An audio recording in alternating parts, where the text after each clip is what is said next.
Good morning. I am Robert Post. I'm the Dean of the Yale Law School, and it's my pleasure to welcome you. You might be wondering why I'm welcoming you here, and the answer is because, as many of you already know, the Gruber Foundation and Yale University have entered into an agreement meant to ensure the continuity of the values of the Gruber Prize program.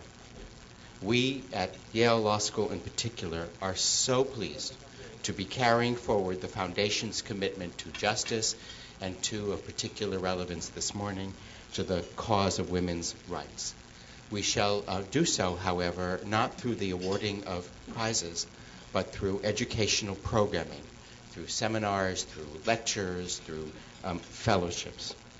And the commitment of the Yale Law School to the principles and the values that the Gruber Prizes have served is very, very deep. It is written into the DNA of the mission and the projects and the educational programming of the Yale Law School. And so we are so very proud to be taking our place in advancing the values that have, for which the Gruber Foundation prizes have heretofore stood. And it is for that reason that it is my honor today to present to you Patricia Murphy Gruber, the president of the Gruber Foundation. Pat.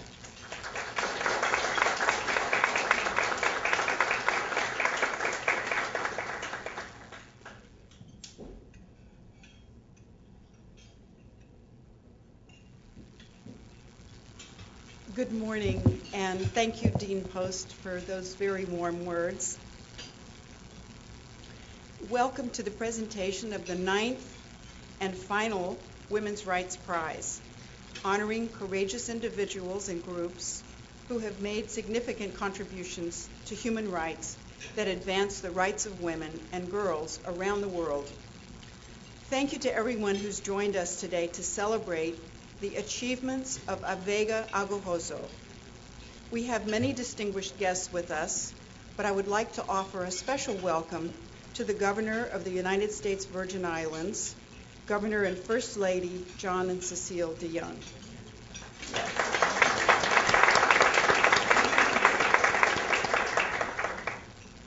We are here to honor the achievements of AVEGA Agahozo, an organization that promotes the general welfare of widows through legal advocacy, social and economic development projects, and education, training, and other support that contributes to income generation and self-sufficiency. But before we say more about AVEGA, let me tell you a little about the company they are keeping with our other prizes. The Foundation's Prize Program, which was established in 2000, currently presents 5 annual $500,000 prizes in the fields of cosmology, genetics, neuroscience, justice, and women's rights. Each prize recognizes achievements and discoveries that produce fundamental shifts in human knowledge and culture. In October, the Justice Prize is going to be presented at the National Constitution Center in Philadelphia to 5 recipients: Barbara Arnwine, Morris Dees, the Association for Civil Rights in Israel, the Center for Legal and Social Studies, and the Kurdish Human Rights Project. Later that month, at the 61st annual meeting of the American Society of Human Genetics in Montreal, the Genetics Prize will be presented to Ronald Davis. At the end of October, the Cosmology Prize will be presented at the Max Planck Institute for Astrophysics in Garching, Germany, to Mark Davis, George Efstathiou, Carlos Frink, and Simon White, known as the Gang of Four. In November, the Neuroscience Prize will be presented at the 41st annual meeting of the Society for Neuroscience to Huda Zogby. I'd like to acknowledge the vision and leadership of my husband, Peter Gruber, in establishing these prizes. Peter is ill and cannot be here with us today. In keeping with Peter's and my wishes and as mentioned by Dean Post, we have enacted a succession plan for the foundation, and we're deeply satisfied that it will continue at Yale University. While the 3 science prizes will remain and retain the same format, the missions of the Justice and Women's Rights Prize will be carried forward by Yale in a different format as described by Dean Post. These will be the last prizes in Justice and Women's Rights this year, and the prizes will evolve into the Gruber Program for Global Justice and Women's Rights at Yale School of Law. The 3 components of the program, which will be the core, are the Global Constitutionalism Seminar, the Gruber Distinguished Global Justice and Women's Rights Lectures, and the Gruber Justice and Women's Rights Fellowships. We are confident we found a strong partner in Yale, and that the missions of the Justice and Women's Rights Prizes will be well served by the new program. So with enthusiasm for the future and a bit of nostalgia for the past, we invite you to appreciate this last prize. We have awarded the Women's Rights Prize annually to honor courageous efforts anywhere in the world to achieve gender equality. To say a few words about our laureates, I would like to present the chair of the 2011 Selection Advisory Board. The advisory board chooses the recipients each year. Pinar Ilkarajan. Pinar is the founding president of Women for Women's Human Rights New Ways, and she was awarded the prize in 2007 for her women's rights leadership at the global level. Pinar?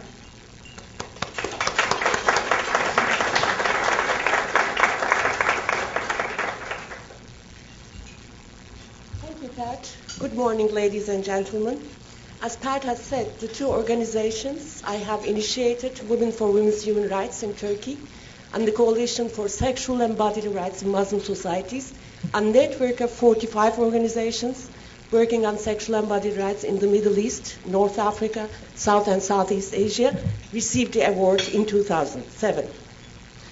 At the ceremony where we received the award, Peter Gruber told me that for him, this was the most important prize of the foundation, as his aim was to contribute to a world of equal citizens, a peaceful world, and he cannot imagine such a world without full gender equality and the contribution of women. Since then, I have had the opportunity also to witness the amazing nature of the award and its great impact on women's organizations through serving the foundation as a member of the jury for the prize. The award has been given to organizations working for the most difficult challenges in most difficult settings. For instance, CSPR, the Coalition for Sexual and Bodily Rights in Muslim Societies, is advocating for the most difficult challenge for Muslim women at the moment, especially in the Middle East, North Africa, and Southeast Asia, namely sexual, bodily, and reproductive rights as human rights in a setting of militarism, wars, increasing conservatism, and political misuse of religion, in our case Islam, against women, against their lives, and against their rights. But CSPR is not the only one. The Gruber Award has enabled many organizations working on the most difficult issues of women's human rights to be empowered and to gain national and international recognition to increase their impact and to continue their quest of humanity, peace, and equality, ranging from the Afghan Institute of Learning in Afghanistan, whose founder, Sakina, is with us today,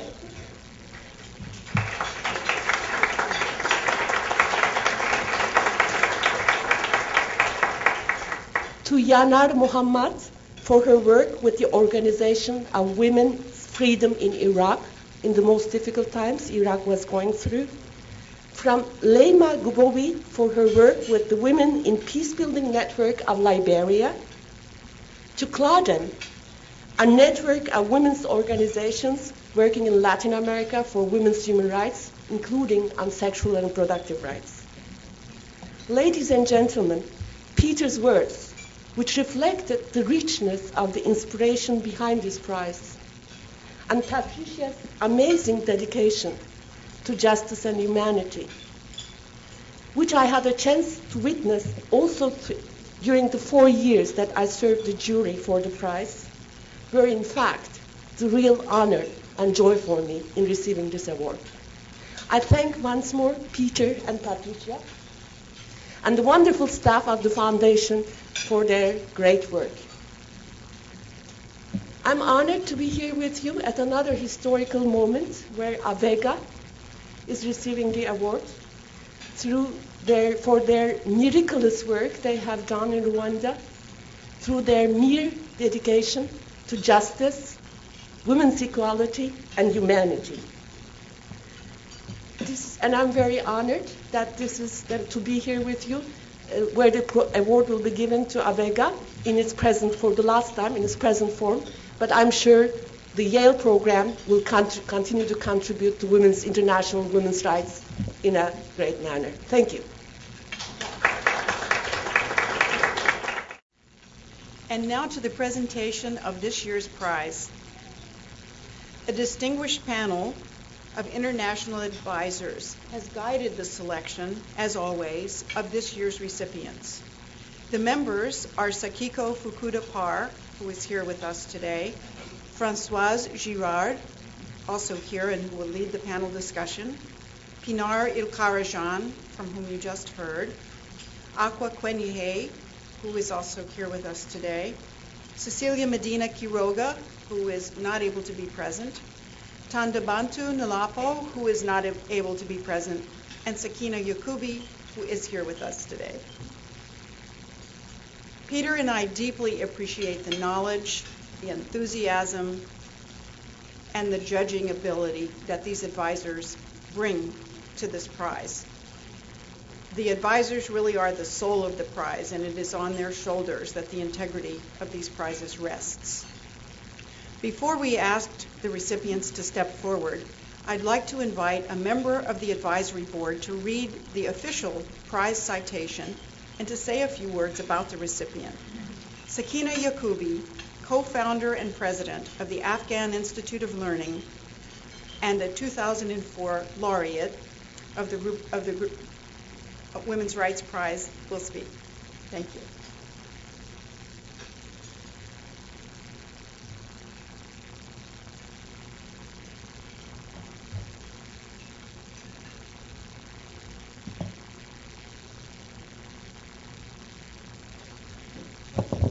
أعوذ بالله من الشيطان الرجيم. بسم الله الرحمن الرحيم.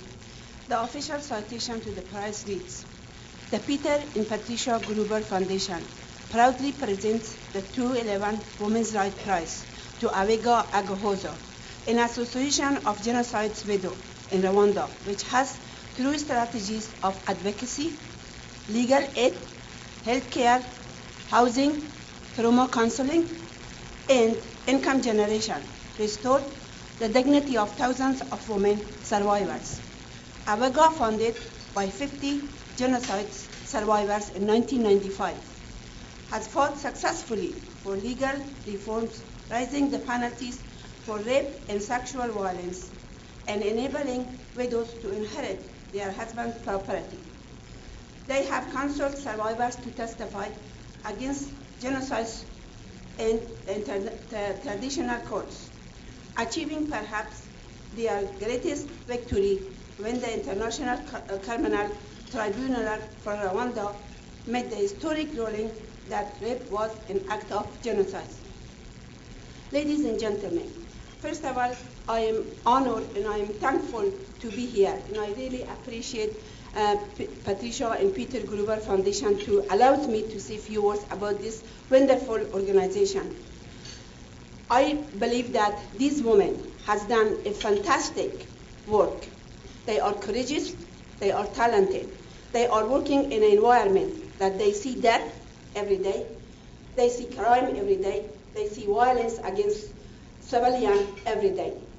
And instead of they go in a corner and sit quiet and said, I give up, I am tired.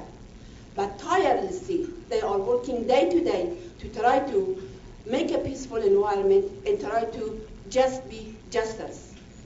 And we are proud to present this group. I am coming from a country which is living in war, Afghanistan. I see every day violence against women, against children, against civil society.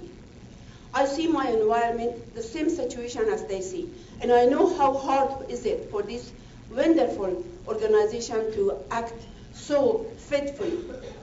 And you know, I want to tell you one other few words. Since I gained this prize, Women's Rights Prize, it's helped my organization tremendously. It's brought a lot of recognition and stability to my organization. And I am hoping and I am sure that AVEGA will do the same thing. It will bring them peace and stability, and also it bring them successful recognition.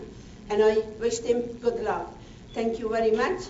And now I am calling for, I am sorry if I pronounce this name wrong, but I will do my best because I honor very much this organization. Chantal Kabasinga, to please come for the receipt to the prize of the AVEGA Agahozo. Thank you. Thank you.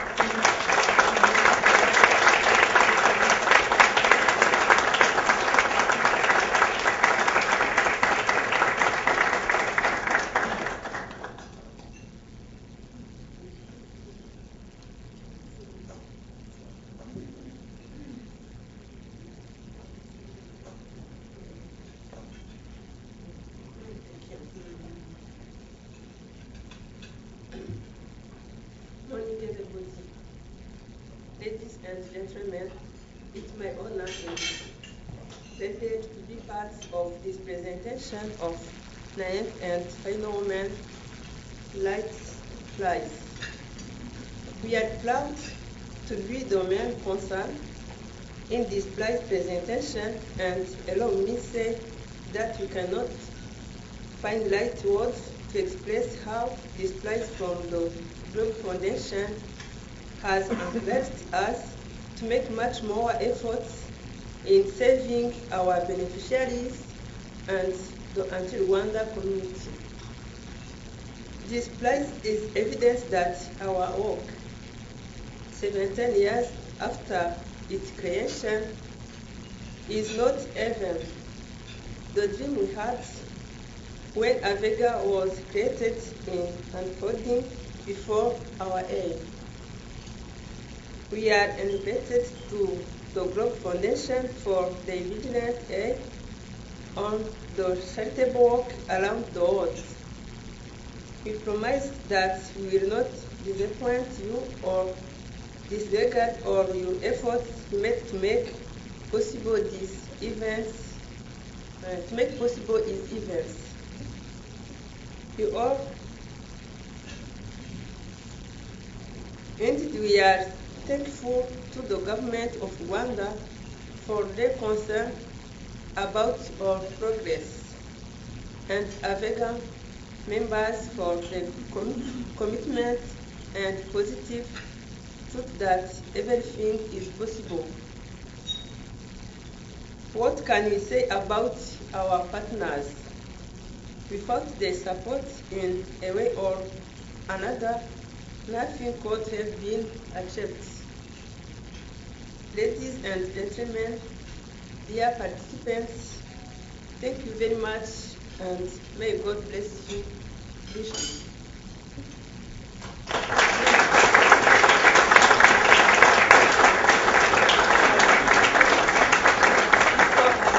Before to close my remarks on behalf of AVEGA, I would like to present to Mr. Patricia a spelling of the new partnership. Okay.